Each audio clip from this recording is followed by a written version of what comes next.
Let me begin this session. We are all wearing various devices and equipment, so it's quite new for us. But let me begin session 7 of day 2 of the Korea Global Forum for Peace. This session, we are going to have freestyle panel discussion regarding North Korea's politics, economics, and the social culture diagnosis.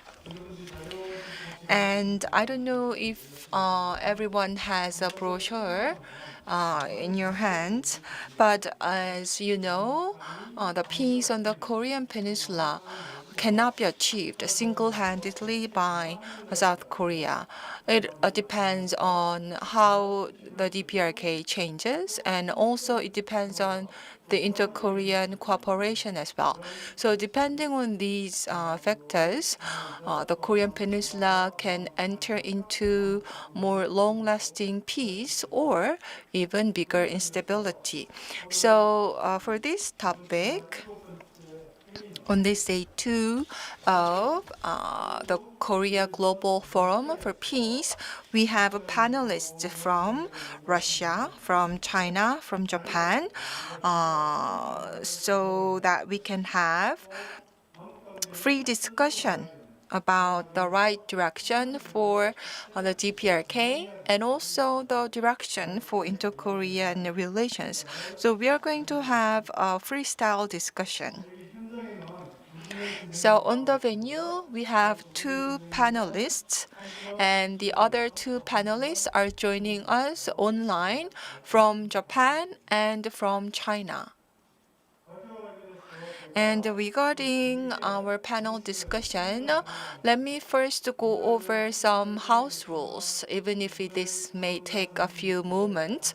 So for speaker from Japan and China, I don't think I had an opportunity to briefly explain about the format. And also now that we have live audience online as well, I'd like to briefly go over the discussion format. So first, we are going to invite the 2 panelists sitting in the venue. And then I will invite Professor Ishino from Japan. And then I'd like to invite Professor Tan Shan-dong from China. And we have about an hour and a half, but I'd like to spend the first half of the session on the changes in the inter-Korean relations for the past 3 or maybe even 5 years. So you please feel free to focus on a particular issue or aspect of the inter-Korean relations as you've observed. And I believe that you all have some ideas as to what kind of aspects you want your audience to focus on in terms of the inter-Korean relations. And then I will take questions from the audience. I don't expect an awful lot of questions, but still I believe we will have a couple of questions from the audience, and then we will answer the questions. And towards the end of the session, I'd like to also allocate 3 to 5 minutes to each panelist to talk about the future prospect of the DPRK or the future prospect of the inter-Korean relations, or what you hope to see in the future trilateral relations in East Asia, or maybe even including the US as well. So I know that I've already spent quite a lot of time on explaining the format. So I don't know if the 90 minutes that we have is going to be enough. But Professor Dong from China, we are going to have a consecutive interpretation for our Chinese professor's presentation. So I'd like to ask our Chinese panelist to bear in mind that his presentation time is going to be halved, considering the consecutive interpretation. And so we have speakers from Korea, Japan, China, and Russia. Russia. So hopefully, we will be able to listen to diverse perspectives on the DPRK and inter-Korean relations as well. And I also hope that our speakers from Russia, from Japan, and China, if you can also share the overall impression that each of your society has on the DPRK, inter-Korean relations, that will be great as well. Our first panelist is going to be Professor Kyubin Choi, the senior researcher at the Institute for Peace and Unification Studies at Seoul National University. Second panelist is going to be Professor Fyodor Chertisky, who is a senior researcher here at Kookmin University. Third panelist is going to be Professor Junya Nishino from Keio University in Japan. And our fourth speaker is going to be, well, I don't know how to translate this, but from China University of Political Science and Law, Professor Han Shandong is going to be our last panelist. So I understand that we have some audience joining us live online. So you can also type in your question in real time as you listen to the panelist comment. 소개받은 최 Good afternoon. My name is Kyubin Choi. First of all, I would like to thank the organizer for inviting me to speak alongside with such a renowned scholar. 관계자 모든 분들께 감사. 제가 사실 Well, the topic of my talk, as Professor Park mentioned, we're going to look at North Korea's politics, economics, and social cultural outlook. As a scholar, it's very difficult to really look into the future and try to project what's going to happen.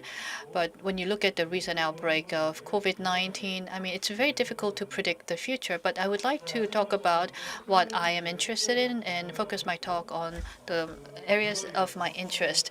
We've had the Inter-Korean Summit, and we had Panmunjom Declaration, as well as a very important declaration by Inter-Korean leaders. And through this process, we were able to define denuclearization and to come up with the agreement going forward. But the Hanoi summit ended in no deal, and that's why the relationship with North Korea is at a standstill. So it seems that the momentum for inter-Korean relationship seems to be at a standstill. And also, earlier this year, we are faced with COVID-19 outbreak. So not just the Korean Peninsula, but we are facing various changes across the globe. So the coexistence of two Koreas on the Korean Peninsula and DPRK's relationship with other countries are some of the topics that we want to cover, and that will be the focus of my talk.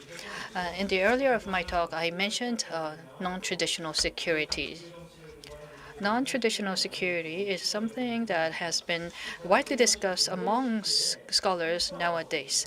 So, national security is about protecting your own land and to protect your country from external threat. But when you look at modern threat, it's not just about military threat, but there's also economic, social, and environmental issue. So you can see that the discourse around security is widening and the scope is broadening.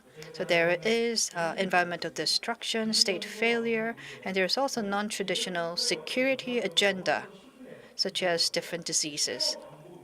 And it has become a new security threat that goes beyond each state. Traditionally, we looked at safety and well-being of individual citizens under traditional security, but nowadays it's difficult to protect that within just within just traditional security agenda. We need to go beyond that. So we need to expand our security agenda beyond a country to cover individual, because security threat is not just military, but it provides threat across environment and society. The COVID-19 situation, when it comes to non-traditional security agenda, it is actually giving us a lot of implication. COVID-19, as we have witnessed, it's not something that a state can tackle alone. It's become a cross-border issue. COVID-19 is important in two areas. One is the infection, and the infected people are facing welfare and healthcare issue, and it's also in fact impacting economy as well. So it's not just a crisis in welfare and healthcare, but it's actually undermining overall economy within a country as well as the country system. And when it comes to COVID, is concerned, the threat is ever more serious for developing countries and underdeveloped countries. There is no or lack of public health system. And second point that I want to raise is that this virus pandemic is internal facing. Because solving this issue internally is important, but because this requires a cross-border cooperation, it hampers that cross-border cooperation, because it's also important to tackle this internally. So for DPRK, it's become a new threat. As we all know, North Korea, the most recent probe into North Korea was August, and North Korea announced that they have zero infection. And North Korea, although we cannot clearly understand, they are putting in all its effort to quarantine this disease. They close down their border and they prohibit all tourists from coming in. And anyone who has come in contact with external people will be detained for 40 days, isolated for 40 days. So the virus proliferation and tracking of infected people is very difficult for North Korea to do. So I'm sure there are some challenges that North Korea faces in responding to COVID virus. That's why they're proactive in responding to COVID-19, and they have issues in diagnosing, treating, and overcoming COVID-19. So that's why they're putting in a lot of effort in the earlier stage.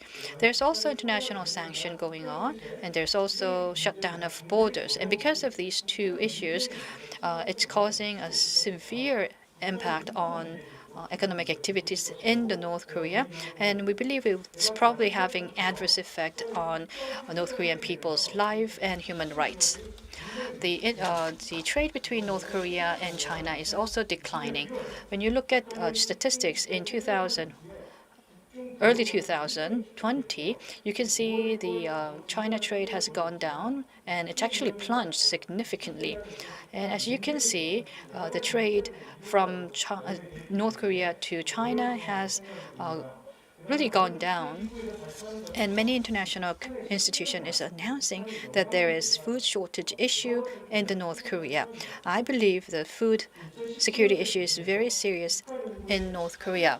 40% or 10 million people is facing lack of food, and about 47% or 12 million people are at the POU level, so they have lack of nutrition. And this was a result of a survey conducted by 5 international institutions. The country that has less nutrition than North Korea was only Haiti. So it seems that North Korea was second to last in terms of malnutrition. So when it comes to nutrition and hygiene and health issue, North Korea is faced with serious problem, and not just that, they have tuberculosis and malaria situation, which is at a very severe state. That's why, and because of international sanction, they do not receive any international aid or funding. In order to overcome this, in 2015, UN members have agreed on SDG, and North Korea has declared that they will participate in SDG. But recently, because of economic challenges and border shutdown of North Korea, what we see is that North Korea's participation and implementation in SDG is delayed. So North Korea is faced with virus proliferation, and there's also a plague caused by animals and animal stocks. And because of this, we do need joint cooperations and joint response. With that, I conclude my presentation. Thank you, Professor Che, for that wonderful comment. Non-traditional security, and especially when it comes to COVID-19 issue, COVID-19 outbreak should actually encourage international cooperation. But instead of doing that, this COVID-19 response is causing a country to isolate itself in responding to this disease within their countries. It's an irony. And North Korea is facing an international sanction, and they're isolated from international community. So they're faced with challenges across their livelihood as well as human rights. And how they can overcome this is an important issue for North Korea, but it's an important issue for the peace on the Korean Peninsula as well. Thank you. And next, I'd like to invite Professor Tiski for the comment. Good evening. I am Fyodor Tertis-Tiski. I am since the beginning of the Moon Jae-in administration, and I've looked at the InterKorean Relations since the beginning of the Moon Jae-in administration. As you may well remember, President Moon came into power at a very significant moment in the history of Korea. At that time, as you know, for the first time, the current president was impeached. So then President Park Geun-hye was impeached, and that was really surprising. And also, we were surprised again when President Trump won the U.S. Presidential election. And people were anxious about the situation as well. And so the Moon Jae-in government was faced with a very tough situation initially, I believe. And since the Korean War until now, if you look at the history on the Korean Peninsula, I think that moment, at that moment, Second Korean War was most likely to happen. And I think the big goal of the Moon Jae-in administration is to ensure to remove the threat to the existence of Korea, and also Moon Jae-in administration shifted from conflict towards dialogue and cooperation in terms of inter-Korean relations. And if you look at the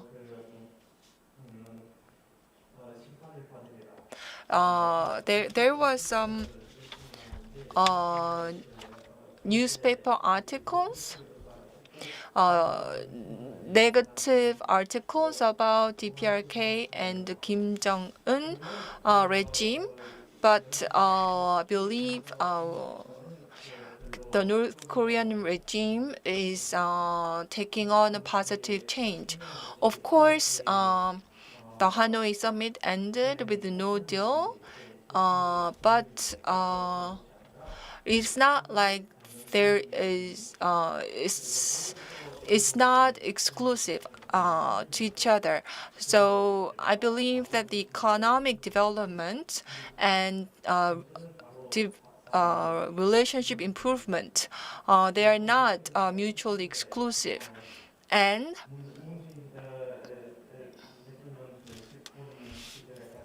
I believe that so now we are at the most critical moment of the Moon Jae-in administration. And also, President Moon's expression was very firm, and also there was the summit meeting at the Panmunjom as well. But objectively speaking, I think one tangible result was only the reunion of the separated families.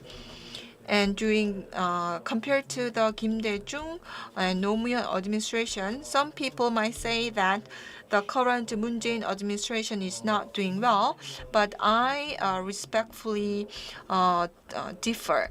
And for example,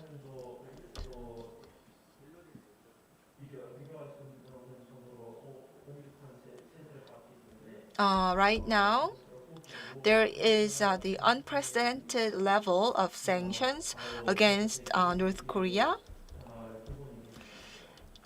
And also dialogue is the basic principle for South Korea's diplomacy towards North Korea as well.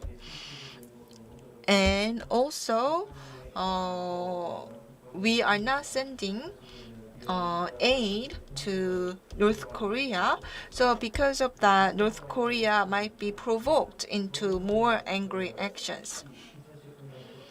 And from 2019 and now, there was no joint event between two Koreas. It's because for the Moon Jae-in administration, Moon Jae-in, the President Moon is accused of being pro-North Korea. So some people are saying that President Moon is a communist and is too pro-North Korea. So that kind of criticism is being laid against President Moon. 제가 간단하게 한 두 가지. Thank you very much for your comment. I'd like to summarize 2 points from his comment. So first, the current Moon Jae-in administration in South Korea, after the inauguration of the current administration, of course, there was some limitations, but there were some progress as well. For example, if you look at the period between 2017 and 2018, there was a high probability of another Korean war and military conflict, and also confrontation between the DPRK and the U.S. But that kind of issues was resolved through dialogue between two Koreas. So in a way, the Moon Jae-in administration initiated the peace process on the Korean Peninsula, opening the room for dialogue. So even though things look precarious, the Moon Jae-in administration opened up a possibility for dialogue. And second point was that when we look at the Moon Jae-in administration's policy towards the DPRK or unification policy, of course, there are limitations, but these limitations are not exclusively from the Moon administration. These limitations are due to various factors. For example, the InterKorean Relations as well, and also the DPRK and U.S. relations as well. So there are multiple variables affecting affecting what the Moon administration can do.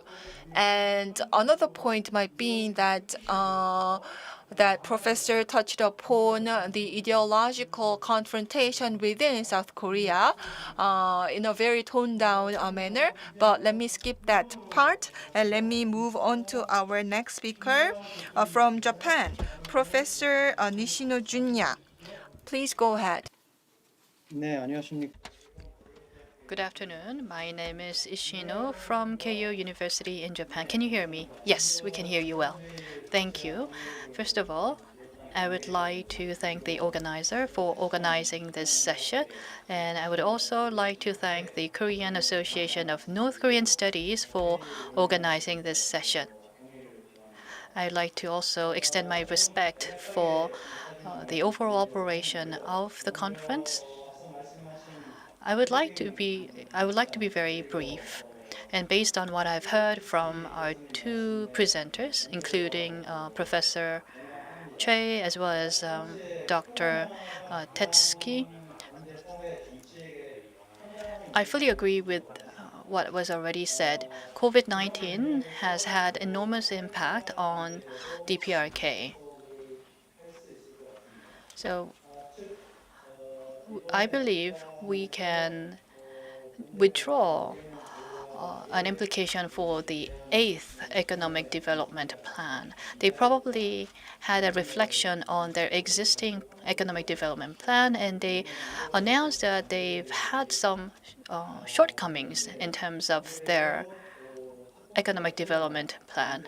The reason could be, first would be the COVID-19, and second would be the natural disaster, and third, which is probably the most important one, is international sanction. And because of these factors, economically speaking, North Korea has probably faced an enormous challenge. So they created a new 5-year plan, and starting next year, based on this new economic development plan, they plan to head into a new direction. So I believe that is the direction of the North Korean leadership. And having said that, as Professor Che mentioned, COVID-19 has also caused reduction in North Korea-China trade. So I believe that point is very relevant. And second, I want to also acknowledge what Professor Tertisky have mentioned. In order to implement the Korean Peninsula peace process by the Moon's administration have had its fruit. But because of the no deal coming out of the Hanoi summit between the U.S. and the North Korea, I believe has shown us some limitation of the Moon's administration's approach. Last year, Moon administration has put in a lot of effort to progress InterKorean relationship. And when it comes to denuclearization, it also tried to implement a denuclearization agreement. But realistically speaking, I don't think it's had impact. This year, I believe it was in June, there has been some change in his cabinet. So the Minister of Unification and its securities advisor was changed. So his cabinet member and secretary was replaced.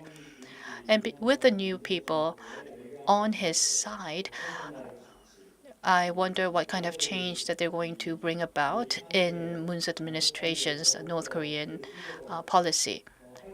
Will they put more effort on inter-Korean relationship? And if so, what are they going to do about Korea's alliance and other diplomatic relationship?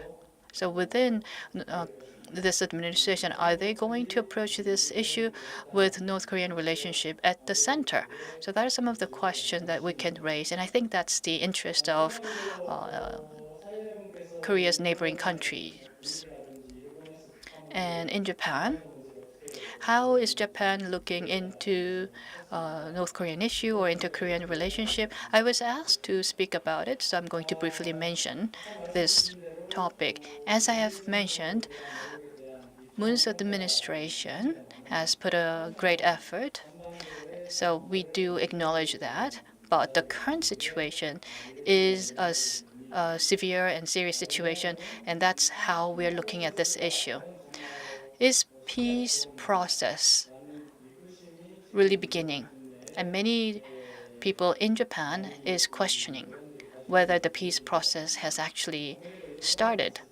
From a Japan standpoint, denuclearization and missile testing and missile development. And recently, North Korea is using the word new strategic weapons. So North Korea's provocative act needs to be deterred, but can we really deter it? And that has become our concern, especially on Chorus alliance. So Japan has some concerning view on the alliance between Korea and the U.S. when it comes to the joint military exercise between Korea and the U.S. and the military command system between the two is changing. And also, we're seeing a news article saying that there has been some conflict within the Chorus working group. So there are concerns from the Japan's side on these developments. And Japan is also worried about mid-range missile testing by North Korea. That's a realistic threat that we face. So dialogue, negotiation, and intervention is something that we want to emphasize. And we understand that we need to do that. But from a Japan standpoint, we need deterrence when it comes to military action. In Japan, we're coming up with new security strategy. It is timing for developing new security strategies. But knowing that there hasn't been progress on security, we may need to develop a new missile system, and that is the position of Japan when they look at Korean Peninsula issue. Last but not least, I'm sure you're already aware of this, but when it comes to state issue, we believe that kidnapping is the biggest interest for Japan. Internally, Yoko Toyomi's father passed away in Japan early this year. That's why the interest on kidnapping has heightened. So many are voicing that the kidnapping issue needs to be resolved. And that's the reality we face within Japan. And with that, I end my presentation. Thank you. Professor Ishino Jr., thank you. You talked about 4 points clearly. And because you have clearly communicated, I'm not going to summarize your points. Instead, I have some question I have written down. My question would be, you talked about situation in Japan and atmosphere in Japan, and Japan will be having a new cabinet soon. So having said that, the Chorus Alliance and Northeast Asia's security order is just some question that I want to raise, and please keep that in mind. With that, I invite our last presenter. 님의 말씀을 듣. Now let me invite Professor Xiaodong Han from China. 주셔도 감사드리고 저는 그 한국말 어느 동안 사용하지 I don't speak Korean quite well, and I forgotten a lot of Korean, so please allow me to deliver my comments in Chinese. 我这个发言的题目呢是朝鲜政治经济局势的一个评估和展望。那么政治状况呢我认为呢今年呢朝鲜的政治出现了一些新的变化。有这么几个特征。第一个呢就是密集的会议召开。那么今年呢朝鲜大概召开了会议比较大的会议有10次左右。那么会议的类型呢有4种，一是政治局及其扩大会议，第二种呢，就是中央军事委员会及其扩大会议。那么第三种会议呢是政务局会议。第四种呢就是中央委员会全体会议。 네, 오늘 제가 말씀드릴 주제는 Today, I'd like to talk about the political and economic landscape in the DPRK and its prospect in the future. Let me first touch upon the current situation. For example, I am seeing frequent meetings in the political area, so I am sensing some political change. And mainly, I can think of 4 types of meetings. First, meetings regarding the political bureau, and the second, Central Military Commission meetings, and third, internal affairs meetings, and the fourth, other government bureau meetings. So large-scale meetings took place about 10 times. 的人事调整。另外一种呢，就针对新冠疫情和台风进行对策决策。 네, 이런 회의를 통해서 So through these meetings, mostly the agenda was about promotion or different changing job titles among the government officials, and also how to respond to a typhoon and COVID-19. 党的领导方式出现一些变化。 네, 이상이 그 북한 정치에 나타난 첫 번째 So these are some changes I am observing from the DPRK. One, more frequent large-scale government meetings. Second, a change in the leadership style from Chairman Kim Jong-un. 领导动员进行指导，然后转变为通过会议形式进行动员和领导。 네, 과거에는 김정은 위원장이 And also, in the past, Chairman Kim Jong-un used to travel to rural areas and give his personal instructions. But nowadays, he's hosting many meetings and speak during these meetings. 这年表现为，朝鲜对最高领导人对军事问题比较关心。那么6月份以后呢，对民生问题比较关心。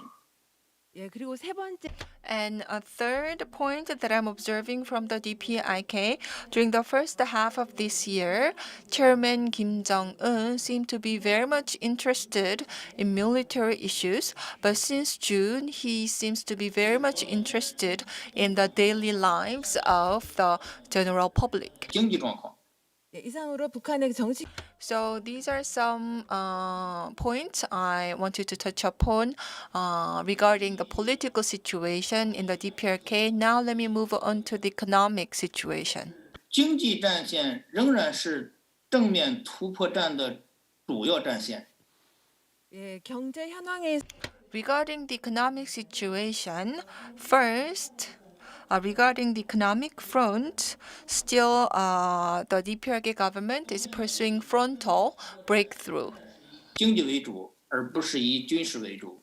그런데 이 정면 돌 Yet this frontal breakthrough strategy is now mostly used in the economic arena, not necessarily the political arena. 疫情的影响，朝鲜在经济方面是比较困难的。 두 번째 특징은 And second, due to the UN sanctions and the COVID-19 situation, the DPRK is now faced with serious economic difficulties. 好贸易总额是4亿8千万美元。 예, 우리 중국 측 And from China, the customs, for example, according to the Chinese customs statistics, from January to July, the trade volume between China and the DPRK was about $480 million.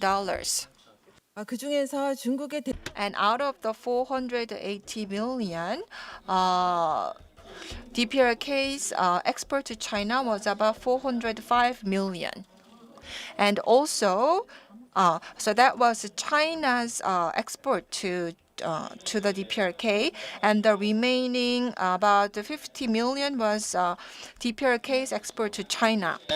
前7个月的情况，我们今年算计的话，今年也就是8亿美金左右，那么只是占中朝高峰时期的13%左右。 네. 그런데 과거 그 북중 And also, in the past, when the trading volume between China and the DPRK reached a peak, the peak level was over $6 billion. But this year, it's not going to be at that level. So, compared to the past peak volume, this year's trading volume between China and the DPRK is going to be only 13%.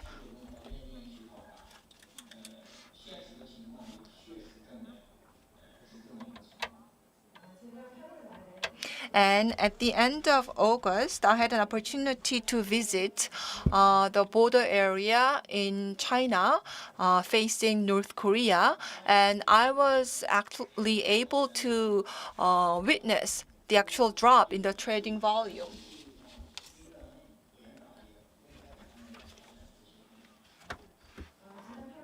And August 19, there was the assembly meeting of the Labor Party in the DPRK. In that meeting, Chairman Kim Jong-un mentioned the economic difficulties. And also, my next point is going to be future prospect. In terms of politics, I believe it's going to be stable in the future.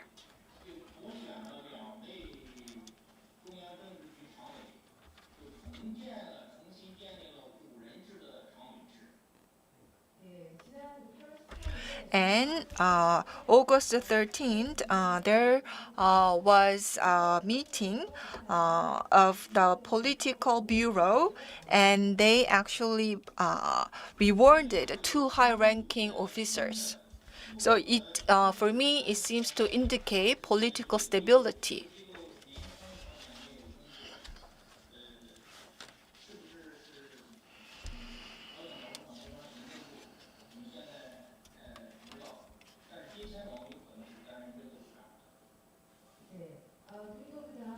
And my next point would be that there is a dedicated new organization for policies and diplomacy. We don't have an official name for that yet, but I think it's going to be something similar to Administration Bureau.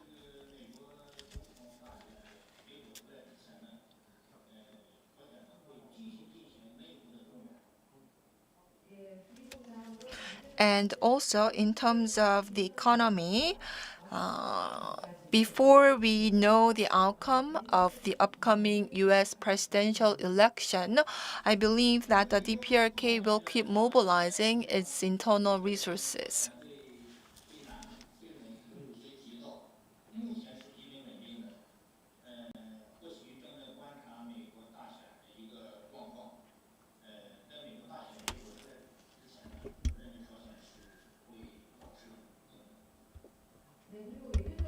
And in terms of diplomacy, during the first half of this year, North Korea seemed to be quite anxious about its relations with South Korea or the US, but now North Korea seems to be stable.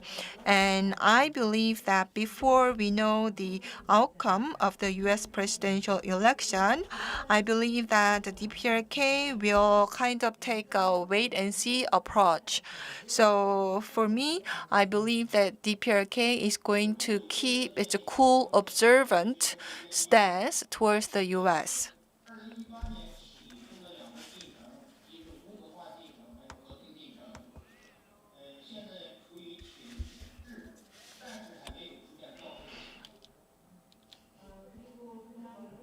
And next, I'd like to propose some policy proposals to the South Korean government.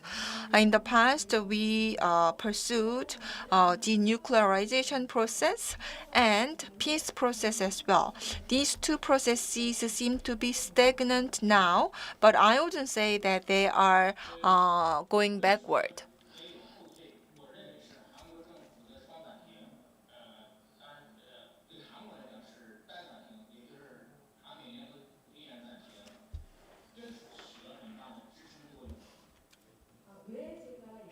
So why I don't think these processes are not going backward? China proposed the peace process for the Korean Peninsula, and I'm sure you're familiar with the two suspension measures. And for example, the joint military exercise between South Korea and the U.S. That was suspended.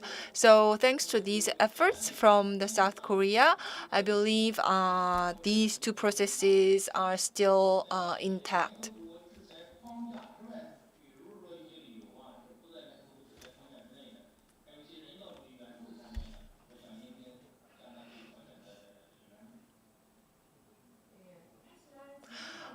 And yet, the current deadlock situation, we definitely need to break through the current deadlock. And to achieve such deadlock, the South Korean government needs to be more audacious. For example, providing a humanitarian aid within the UN sanction framework would be effective.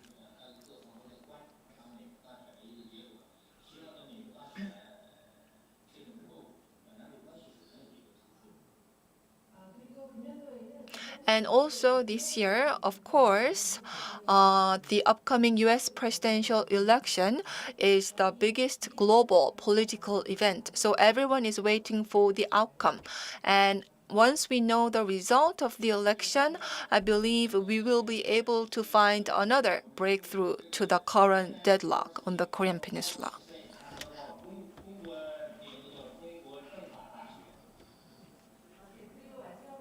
And lastly, if I can leave you with one last point, all year, I want to mention my university's name in Chinese, and because earlier the moderator introduced my university with English name only. So I just wanted to mention the Chinese name, and I wanted to mention that we are well-known university in China. 북한의 정치 Thank you very much for your comment. You touched upon North Korea's political environment, economic environment, and diplomacy as well. And also, you talked about your outlook for the future of the InterKorean relations, and also a role for the South Korean government as well. So we were going into the future direction, but before that, the four panelists, I believe, might want to make a few comments about each other's presentation. So, and also, I believe some of our live audience from online might have some questions. So, do we have any questions from the online audience? Okay. Well, if that is the case, then let me proceed like this. 이런 What I would do is Professor Han Shadong has made a comment, and Professor Han's comment is somewhat in difference with Professor Nishino's comment. So, what we heard toward the end of his talk is something that Professor Nishino might want to comment on. So, do you have any comment on what Professor Han has already mentioned? So, you said Korea, Professor Han mentioned that we have to be more aggressive, but Professor Nishino said that there is a deadlock in inter-Korean relationship, and also there's a reduction in a joint military exercise in Korea. So, any view on this? Or We also have two panelists with me on site, so I would like to ask our participants on whether they have any additional comment that you want to make. So with that, I would like to ask Professor Nishino to speak. Thank you very much for the opportunity to speak. And I was deeply touched by the insight that was mentioned by Professor Han Zhendong of China. And I have the same view, and I am in alignment with his viewpoint. And on the comment by my moderator, basically, I am with the Korean government when it comes to being more active on the peace process and on promoting peace on the Korean Peninsula.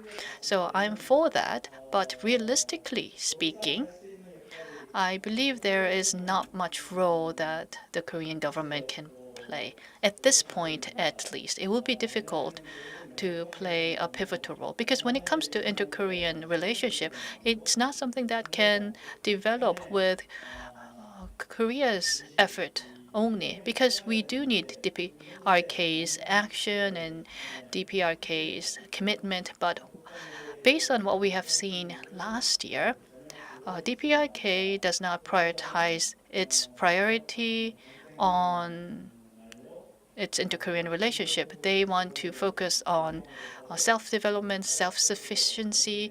That's why they rely on China to sufficiently develop their economy. And that's the kind of position that I am seeing. If Moon's administration want to play more role in this, I believe what it can do is that we can do something that was widely discussed right after the Hanoi summit or during Hanoi summit. So what you can try to do is, for instance, maybe you can persuade DPRK to terminate Yanbian or get rid of Yanbian. So maybe Korea can take a bold move to shut down Yanbian, completely shut down Yanbian, which may be also called a complete dismantlement. So that kind of bold move or concession or action by the Korean side is something that we can attempt to do. It's worthwhile for us to attempt that, but we also need to secure security at the same time. But in Japan, the view is that we need to dismantle Yanbian while maintaining security. That's the view in Korea. 특히 두 분 Thank you, Professor Tertisky and Professor Che as well. I'd like to ask your input. So, North Korea is focusing on economic self-sufficiency and is also focusing on the DPRK-US relations rather than inter-Korean relations. So, after the result of the US presidential election, say at the beginning of next year, what would it be like in terms of the inter-Korean relations, and what kind of actions can the South Korean government take? And also, in the case of Russia, I think China proposed some ideas, for example, transportation suspension. What about Russia? Does Russia have any idea or willingness to more proactively engage in the East Asia situation? So which one of you would like to go first? Please allow me to go first. So after listening to the two professors' comments, as a researcher, I'm also very curious. So once the U.S. presidential election campaign unfolds earnestly, and also the DPRK is going to have another Labour Party meeting as well, and I think they might, the DPRK might want to announce a new economic development plan. And also, if President Trump is re-elected, we might see another talk about denuclearization. And also now, we are going to have a new prime minister in Japan as well. So there are so many major variables. And as many professors have pointed out already, we need to resolve the current, I believe from Kim Jong-un's perspective, the humanitarian issue definitely needs to be resolved. And I think he needs to show his capability to resolve these kind of humanitarian issues faced by the North Korean people. And I believe that the DPRK is making efforts, and South Korea's part, maybe we can provide a certain momentum. And of course, we are going to see a new prime minister in Japan, and China's role is also important. But I think to bring back the denuclearization talk back on track, the South Korean government needs to play an important role in providing the right momentum. Maybe South Korea needs to persuade Japan or other countries to provide more humanitarian aid to the DPRK. So, and also, the South Korean government wanted to provide rice to the DPRK, but we couldn't. So we need to come up with some creative ideas to break through the humanitarian problems faced by the North Korean people. 지금 Well, I am sorry for my pronunciation. There was a question that was received for Professor Podoru Teretiski. So you can comment first, and then I can pose this question for you. Thank you for that. Actually, for me, I am fully in line with what was just mentioned by my fellow panelists. But I want to emphasize one thing. When we try to look into the future should be about people. It should be people-centric. So the role of individual is critical. Donald Trump and Joe Biden, these people have a pivotal role to play. So individuals have a role to play here. Also, for North Korea, I believe the future of North Korea, when you look at the security of North Korea, if there's a health issue of Chairman Kim Jong-un, then that could be problematic. And Joe Biden also is faced with health problem issue allegedly, and so he could probably have health problem. So we need to consider all possibilities. Okay, you mentioned something that we might have left out. With that, I would like to go over to the question that was received. The question is as follows. We have discussed, or we were not able to discuss this, but the question was on the cultural aspect of things.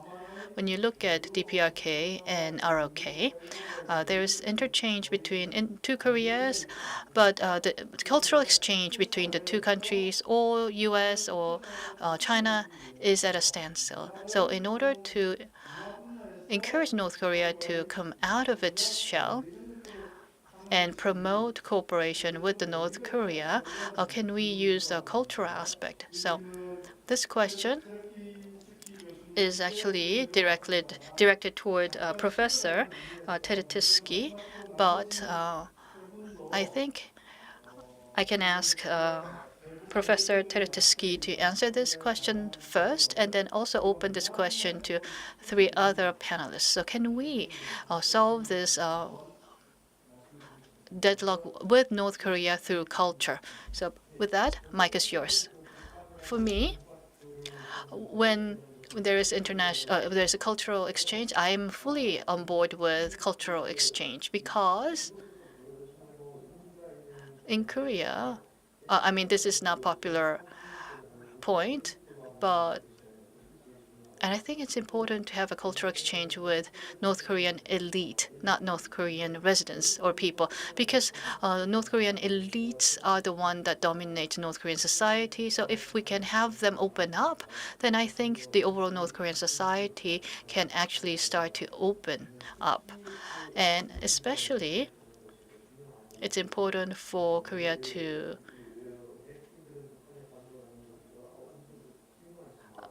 go to North Korea, and it's important for foreigner to visit North Korea. But all the more important thing is that we have North Korean elite studying abroad and meeting foreigners all the time. So these elites can be open to overseas goods.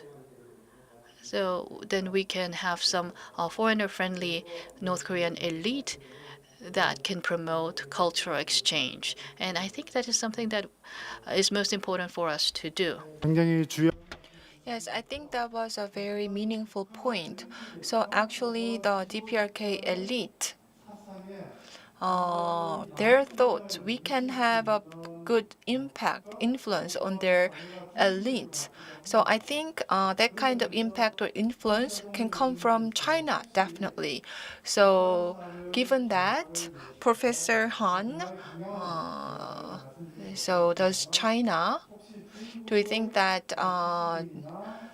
does China's intellectuals or elites, no, do the elites or intellectuals in China have any idea as to how to influence thought change among the DPRK leadership elite?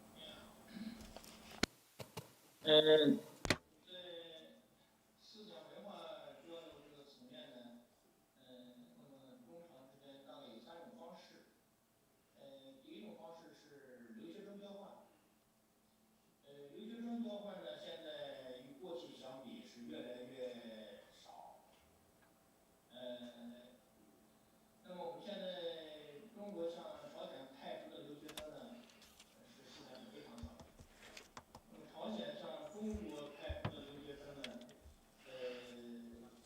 最近这几年呢，有所增长，但是也不多。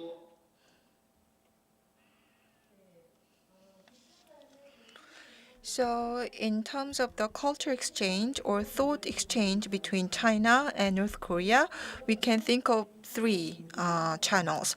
One is the student exchange program. Right now, there is much less students being exchanged between the two Koreas, between North Korea and China. So much less North Korean students studying in China and vice versa as well.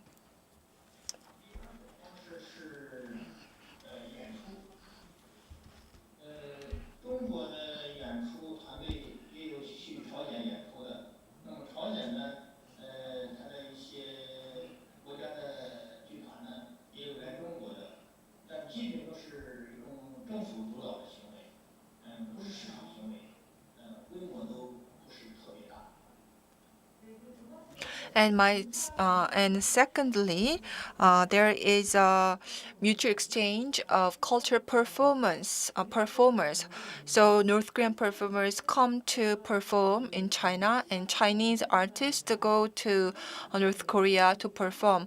But that is not done by any private market players. It is done by both governments. So it's not a large-scale performance. 也有一些中国的像朝鲜派遣一些体育代表团，与朝鲜进行友好的比赛，这也是一种方式。 And also, regarding the cultural exchange or performance exchange as well, there's a sports exchange program as well. So China and the DPRK, we send our sports team to each other and have a friendly game. and also tourism as well. 官方的情况呢是，主要是中国人去朝鲜去观光，但是呢，由于朝鲜的一些接待设施能力有限，所以观光的规模呢，如果超出一定的数量呢，朝鲜会难以接待，所以也有一定的局限性。 And a third exchange channel is tourism. So mostly Chinese tourists go to visit North Korea, but hospitality facilities in North Korea are very limited. So the North Korean tourism facilities cannot accommodate above a certain number of Chinese tourists. So there's a limit as to what the tourism program can do. 朝鲜呢，它的接待能力的局限性呢，就尽量缩小它的影响，开展一日游。但如果开展一日游的话，主要是边境地区。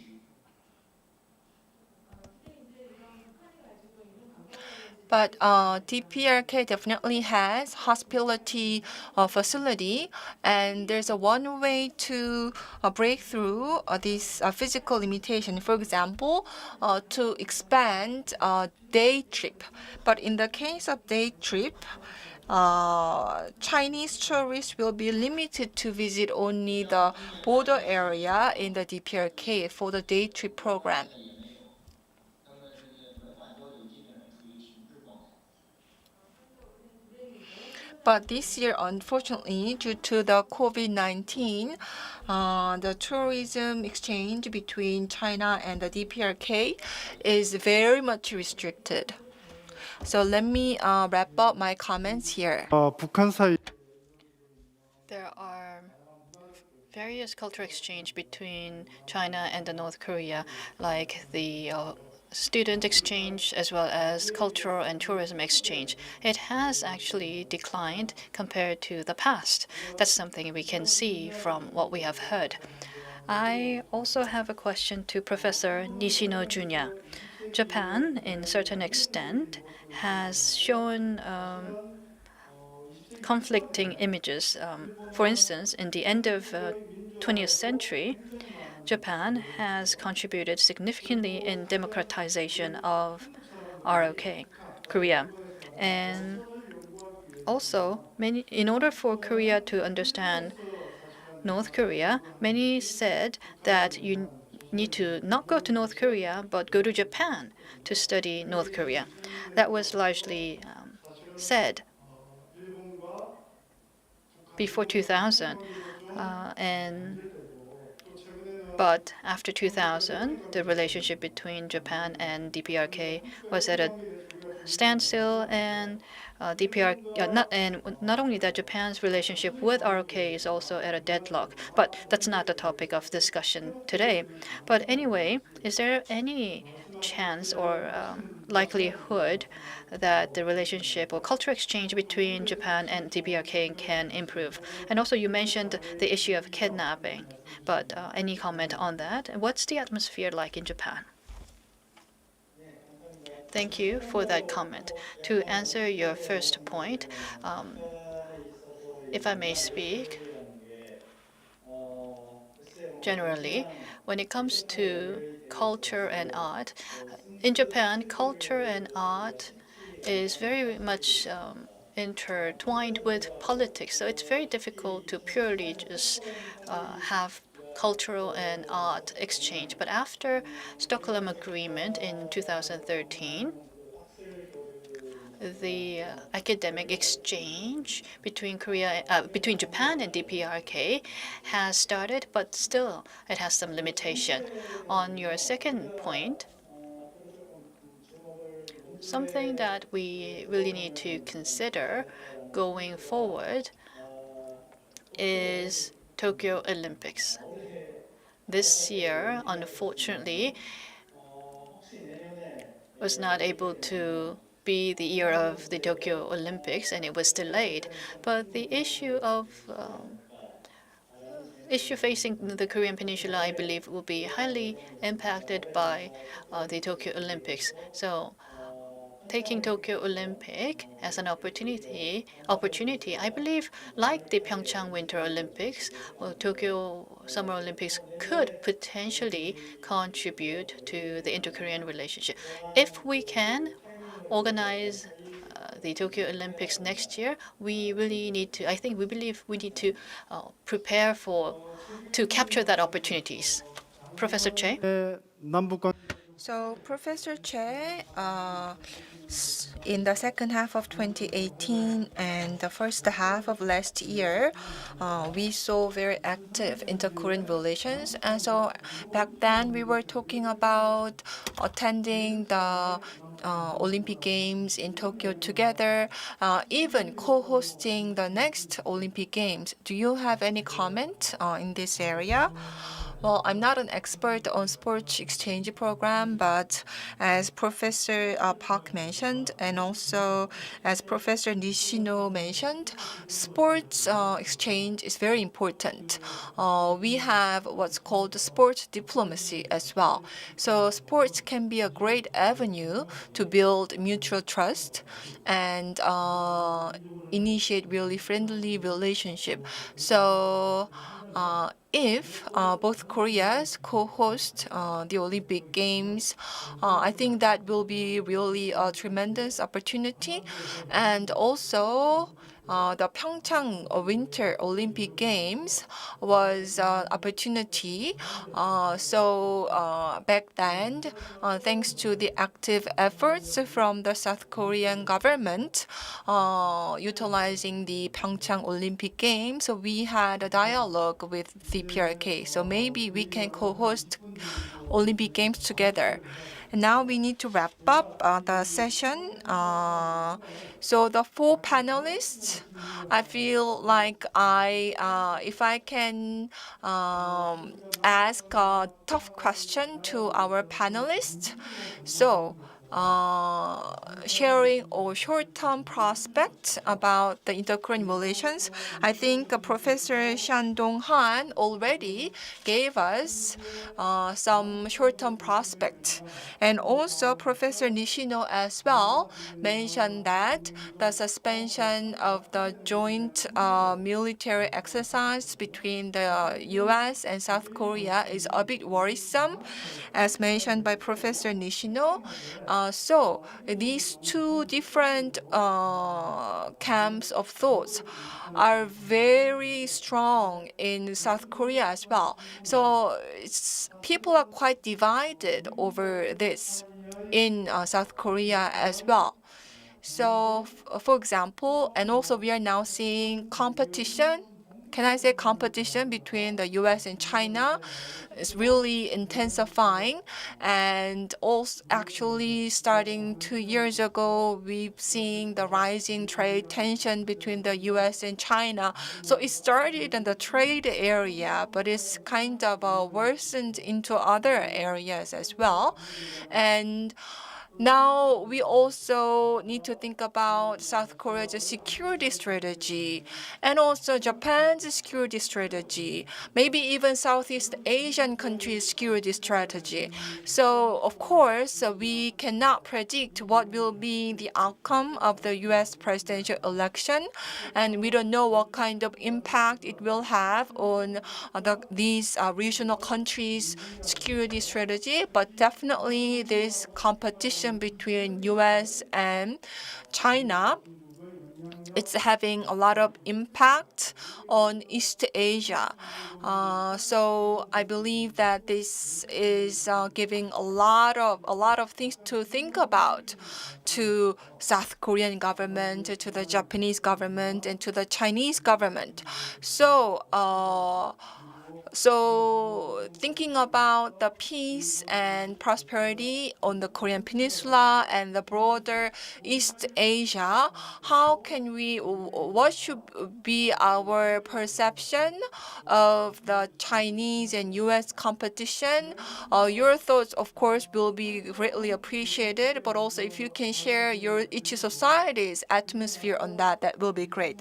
And can I invite Professor Xiandong Han to respond first, followed by Professor Japanese Nishino, And also Professor Nishino, please feel free to give your feedback to Professor Han's thoughts as well. And also Professor from China, we will end with Professor from Korea.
Regarding relationship between the U.S. and China, there are many discussions going on, even within China. So will U.S.-China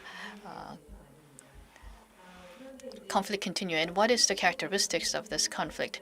Many of the scholars in China are saying that the competition between the U.S. And China is not ideological competition or theoretical or competition in theory. So some, however, is saying that this is somewhat ideological competition as well. But when you look at the U.S. and China's competition, this will be rather short term. In China, China is showing a lot of friendly or cooperative attitude. But if you look at Trump administration or the U.S. position, they are putting in pressure on China.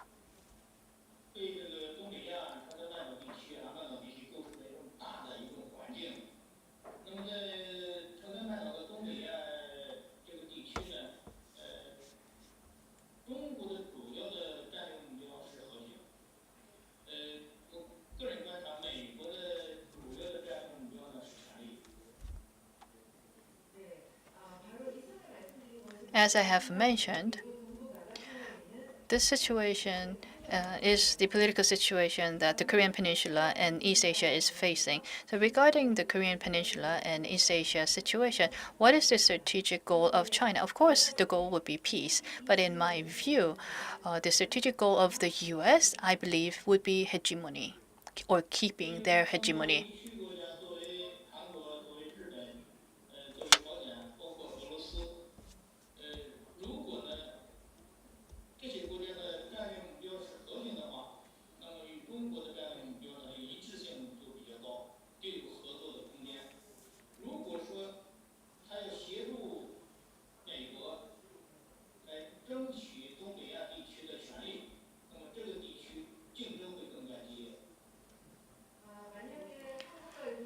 If, including Korea, China, and Russia, if the strategic goal of these countries are peace, then it's fully in line with what China has in terms of goal. And I think the space for cooperation will be enlarged.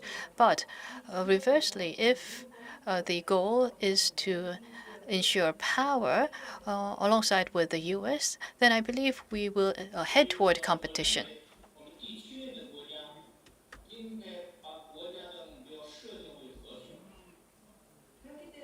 Therefore, the regional countries need to focus on peace, and peace should be our goal when it comes to our regional strategic goal. With that, I end my comment. Thank you. With that, before going to Professor Nishino Jr., I would like to talk about what I remember from the past. When Korea faced financial crisis, U.S. and Korea worked with China, and we also received help and support. There was an idea that we can potentially get support from China and Japan. Although it wasn't implemented, what it goes on to say is that regional cooperation is important. So there is importance, but I guess realistic implementation is another story.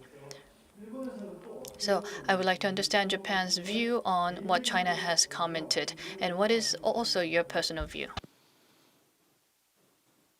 네, 감사합니다. 먼저 Thank you very much. So, if I can address Professor Han's comment first, well, personally, I don't have any major point to disagree with. My personal thoughts as well, and also the, should I say, the Japanese government or Japanese policies. So, if I can briefly share with you about the Japanese policy. We believe that for the sake of the order in East Asia, Japan seems to have some principles that it wants to uphold. First, after the World War II, Japan achieved significant development. And also, this development was possible thanks to the free international order. So we want to maintain such a free international order within East Asia region. So in that sense, I believe Japan pursued the CPTPP, and of course, now India and the Pacific area peace framework or treaty. I think that's why it's being discussed as well. And also in the East Asia region, I don't think any effort to change the status quo by force cannot be allowed. So I think these two are the main principles that the Japanese government wants to uphold. So two main principles. And so given these two main principles, I think the current diplomatic or security actions or measures by the current Japanese government, maybe so for Japanese government, more specific diplomacy or security actions or measures, these two principles are going to be the main consideration. And regarding more cooperation within this region, actually this spring, Premier Shi, the Japan was going to invite Premier Shi and host his state visit, but it was not possible because of the COVID-19, and also at the same time, the Hong Kong situation happened, and also the South China Sea situation kind of happened as well. So the Sino-Japanese relations are being managed. So I believe that managing Sino-Japanese relations is an important aspect of the Japanese policy regarding the East Asia region as well. And regarding the competition between China and the US, in Japan, we believe that it is going to be kind of long-term issue. It will take some time. So we now think that we need to come up with a new strategy or new approach. But there's also minority opinion within Japan. So despite such competition going on, South Korea and Japan can work together a lot. So there is a still big room for South Korea and Japan working together. But because of some stagnant issues remaining between South Korea and Japan, we cannot cooperate as actively as we could. But if we could, I think that will be positive for the long-term bilateral relations between South Korea and Japan. I hope that President Moon will take a more progressive stance on this. 체르치스 Thank you for that comment. With that, I would like to invite Professor Tetiski to speak. The position and the role of Russia is, in fact, there's not much Russia can do. As a matter of fact, the role of Russia is not strategic, but rather tactical. The position of Russian government in terms of tactical aspect in the last 2 decades is in line with China. It's in agreement with China. There was no opposing agreement. Like UK and in France, they don't have their individual view, but they agree with their neighboring country.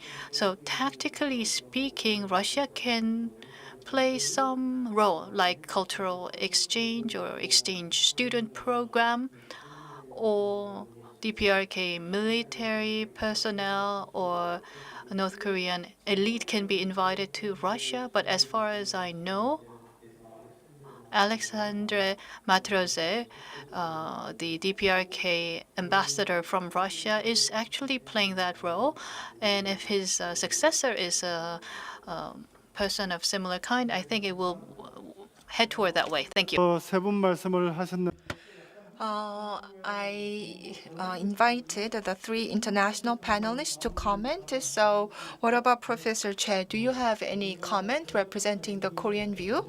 My institute conducts a survey targeting the general public. So, regarding China, Japan, and Russia. So we once asked a question to the Korean public: what is your opinion about these neighboring countries'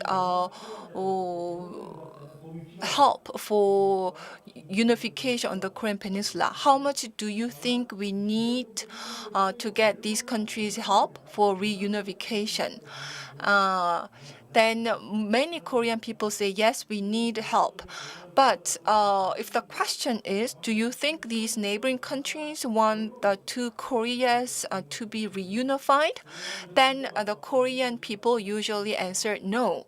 So I think this really shows the challenges faced by each country. So each country agrees on the need for peace and stability in the region, but from South Korea's perspective, first, if the competition between the U.S. and China heightens, maybe South Korea may be forced to make a choice. So we hope that it will not become a reality, but that is a concern. And also, what will be the DPRK's choice, for example, in terms of the denuclearization talks, and also there are many internal challenges. For example, the UN sanctions definitely is making things difficult for the DPRK. So for some areas, the DPRK need external help. So to that end, DPRK needs to make a wise decision, and maybe South Korea can help North Korea to make that wise decision. Thank you very much for your comment, and I believe we can wrap up the session now, and I'd like to make concluding remarks. 오늘 저희들이 The bigger theme of this conference is peace on the Korean Peninsula. Although we have the word the Korean Peninsula, but the peace on Korean Peninsula is linked to the peace in East Asia as well as peace on the whole world. And as Professor Han mentioned, strategic competition between the U.S. and China should not lead to a Cold War. I mean, you said that it will not lead to that, but this kind of strategic competition, I believe, should not lead to Cold war. And that is something that we need to focus as all of our concerted effort. And Professor Nishino mentioned that adhering to principle is important. And in adhering to principle, I think we also can be flexible in implementing that within a country to resolve conflict. Also, Professor Han mentioned the importance of regional cooperation, and Professor Nishino also said that there is many areas that Korea and Japan can work together and cooperate together. That is exactly correct. And since the outbreak of COVID-19, it has been somewhat challenging, but Korea-Japan relationship has been very flexible in the past. So Korea can build some flexibility toward its relationship with Japan and its relationship with China. And with that, that's something I learned, and that's something that I'm taking away from this session. And also, we should not just focus too much on issues with Japan or issues with China, and we need to have a broader view in looking into the overall Northeast Asia issue. And with that, let me close with what Professor Che mentioned, because in Korea, there are crises that may be approaching to the PRK, and there could be some potential crisis that North Korea might face. So we need to prepare for that, to think about the kind of cooperation that we need to prepare with Russia, China, and Japan. That's something that the Korean government may start looking into. With that, I end my comment, and I would like to close our session. Korea, Japan, and China time zone is rather late in the evening, so I would like to thank all our participants for joining us, and I would like to thank our interpreters and our interpreters for English, Korean, as well as interpreter for Chinese and Korean. I would like to thank them, and I would like to thank all the participants. Thank you.